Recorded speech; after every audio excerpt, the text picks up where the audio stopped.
And in this segment we're going to talk about how come sometimes when you put a blade on your clipper it doesn't lock in all the way and pops off real easy, and how to fix it. Most of the time, 80% of the time, it has everything to do with the blade itself, the socket. And in this blade right here, you can see that this socket, the back of this socket is kind of tilted up. And that's caused by a number of different things. Putting it on and off the clipper, trying to force it on a clipper where the hinge is just a little bit wider than what the ears are on the blade. And for an example, if you go from an Oster to an Andis clipper, the hinge is just a little bit wider, so it's going to be a little bit snugger fit.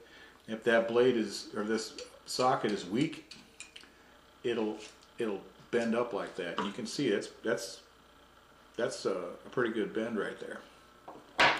So let's put it on the Oster and start it up. That's what's happening with the Oster. That happens a lot. And also the Andis AGC has the same type of latching apparatus. You have a hinge and you have a latch right here, and the latch has a release button. The AGC has the same type of setup, so it won't go on there either. The AG2 has a hinge and it has a permanent latch right here, and most likely this won't even go on the clipper. That might be your favorite blade, so we're going to fix it. You go into your groomer's toolbox and you get your pair of pliers out. And you grab the end of that socket, just like that, and you squeeze down. You can see it move. You want that socket level with the bottom of the blade. See, she's level with the bottom of the blade right now.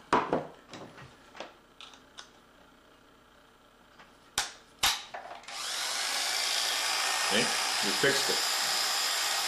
The latch is latched down to that blade. It's not popping off.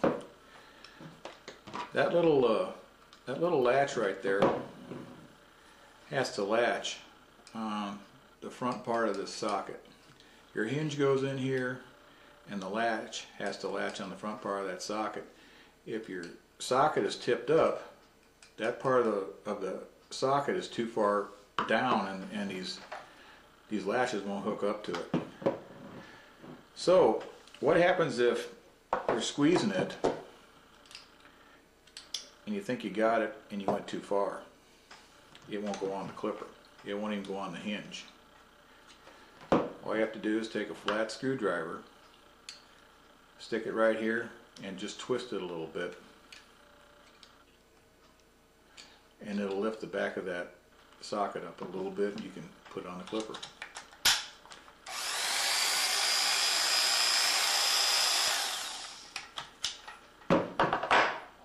And that's it.